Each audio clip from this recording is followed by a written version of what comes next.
Inilah Injil suci menurut Yohanes.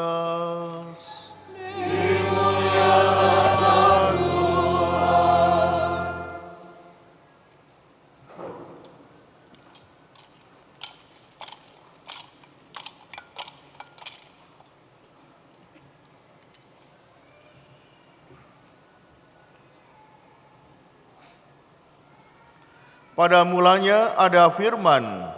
Firman itu bersama-sama dengan Allah, dan firman itu adalah Allah. Firman itu pada mulanya bersama-sama dengan Allah. Segala sesuatu dijadikan oleh Dia, dan tanpa Dia tidak ada suatu pun yang telah jadi dari segala yang telah dijadikan. Dalam Dia ada hidup, dan hidup itu adalah cahaya manusia. Cahaya itu bersinar di dalam kegelapan, tetapi kegelapan itu tidak menguasainya.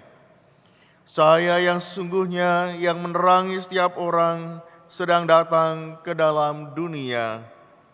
Cahaya itu telah ada di dalam dunia, dan dunia dijadikan melalui Dia. Tetapi dunia tidak mengenali Dia. Ia datang kepada miliknya, tetapi orang-orang miliknya itu tidak menerima Dia. Namun semua orang yang menerima Dia diberinya kuasa supaya menjadi anak-anak Allah, yaitu mereka yang percaya dalam nama-Nya. Orang-orang yang dilahirkan bukan dari darah atau dari keinginan jasmani, bukan pula oleh keinginan seorang laki-laki, melainkan dari Allah.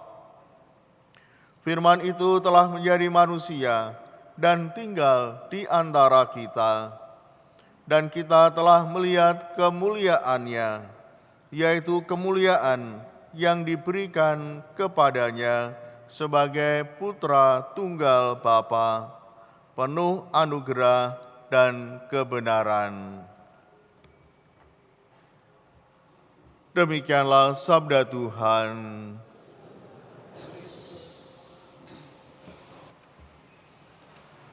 Ibu, bapak, saudara-saudari, dan anak-anak yang dikasihi Tuhan, Injil Yohanes sedikit berbeda dengan Injil yang lain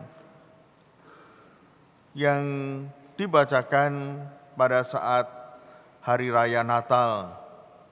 Injil ini memang tidak langsung mengisahkan mengenai kelahiran Yesus, tapi Injil ini mengatakan bahwa firman itu telah menjadi manusia. Firman menjadi daging. Apakah memang berbeda? Tentu saja tidak. Tapi untuk menegaskan bahwa Yesus lahir dari Allah. Dia bukan dari manusia, bukan dari Yusuf dan Maria, tetapi dari Allah sendiri. Hal ini mau mengatakan bahwa Allah sudah datang ke dunia. Memang Bapak, Ibu, Saudara-saudari, seringkali masih menjadi pertanyaan, apakah Allah memang sungguh menjadi manusia? Allah yang sedemikian besar menjadi manusia yang kecil, yang rapuh. Apakah hal ini bisa dipahami? Sesuatu yang besar, yang tinggi di atas, berkenan untuk turun, menjelma menjadi manusia. Dan tidak sedikit yang menolak kealahan dari Yesus. Bapak, Ibu, saudara-saudari yang dikasihi Tuhan, kalau kita kembali mendengar tentang cerita-cerita bagaimana mitologi Yunani maupun cerita-cerita dongeng dalam hidup kita sehari-hari, juga dalam pewayangan, bahwa dewa-dewa itu biasa turun ke dunia. Tokoh-tokoh dari langit atau dari surga itu turun untuk membantu manusia. Kesulitan-kesulitan yang dihadapi manusia itu dibantu oleh yang dari atas. Justru yang sulit itu adalah manusia bisa menjadi dewa. Manusia tiba-tiba mempunyai kekuatan yang luar biasa setara dengan para dewa. Itu justru sangat langka. Tapi kalau kisah-kisah bagaimana para dewa-dewi itu ada dan turun ke dunia, menjadi manusia seolah-olah, tapi punya kekuatan yang luar biasa. Itu sudah biasa kita dengar, kita baca dalam cerita-cerita dan lain sebagainya. Maka Bapak Ibu, saudara-saudari, konsep bahwa Yang Maha Kuasa turun ke dunia dan menjadi manusia bukanlah menjadi hal yang sulit, karena terbantu dengan cerita-cerita seperti itu. Pemahaman manusia sudah sampai pada tahap bahwa yang ilahi turun ke dunia, menjelma menjadi manusia. Yang ilahi tidak kehilangan kekuatannya, kuasanya tidak. Memang wujudnya menjadi lemah, sama seperti manusia, tapi kuasanya tetap sama. Dia adalah yang dari atas, jelmaan yang dari atas. Nah, Bapak Ibu saudara-saudari, penjelmaan Allah menjadi manusia dalam konsep teologi kita adalah Yesus Kristus. Dia diutus Allah ke dunia ini untuk menyelamatkan kita dari dosa-dosa kita. Tentu kalau kita bahas di situ menjadi panjang lebar, tapi intinya bahwa Yesus adalah Sang Mesias yang turun ke dunia untuk menyelamatkan kita. Dia adalah tanda cinta Allah untuk manusia. Dia tanda kehadiran Allah yang akan menyertai kita, menyelamatkan kita. Jadi Yesus adalah cinta Allah. Maka Bapak Ibu saudara-saudari, peristiwa Natal adalah peristiwa cinta, peristiwa kasih. Dan biasanya orang yang diliputi kasih itu selalu dipenuhi dengan sukacita. Maka wajar kalau Natal itu identik dengan kedamaian, dengan kegembiraan, dengan sukacita. Tanpa kasih, maka tidak ada sukacita, tidak ada kegembiraan, tidak menggerakkan orang untuk gembira, untuk bersorak-sorai, dan juga untuk melakukan kebaikan-kebaikan.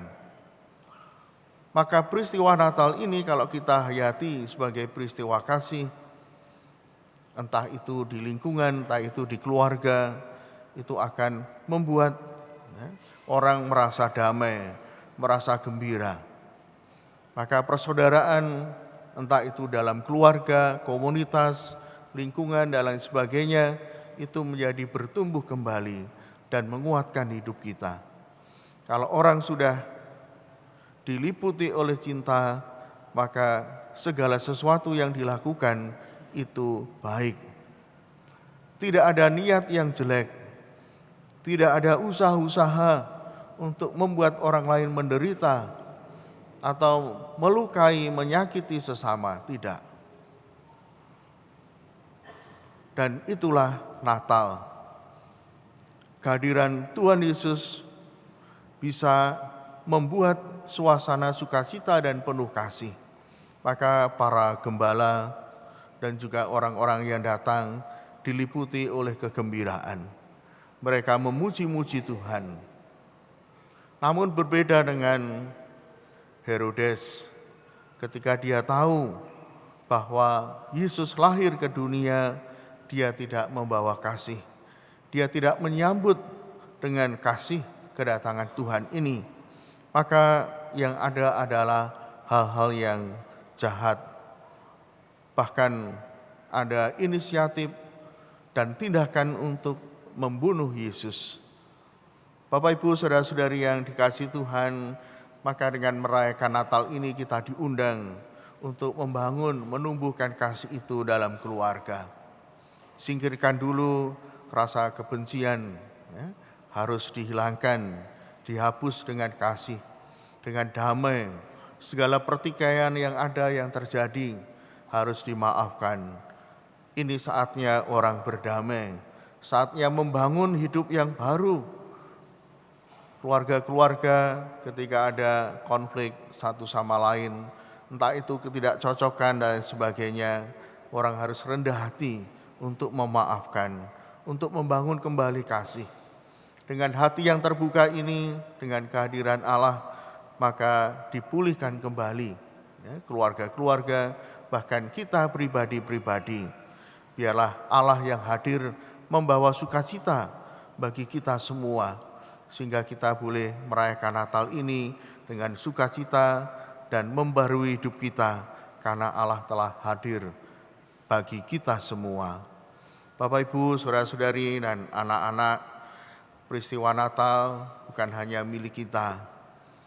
Banyak orang di sekitar kita, di masyarakat, juga mulai turut mengucapkan dan menerima kemeriahan Natal, sukacita Natal itu.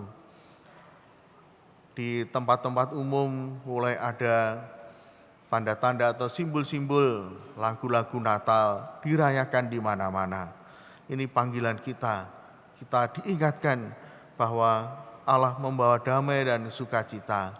Maka mari kita rayakan dengan sukacita, dengan kasih, dan sekali lagi kita diundang oleh Allah sebagai anak-anak-Nya untuk tidak lupa dan selalu berani menjadi pewarta kabar gembira, pewarta kebaikan bagi siapapun.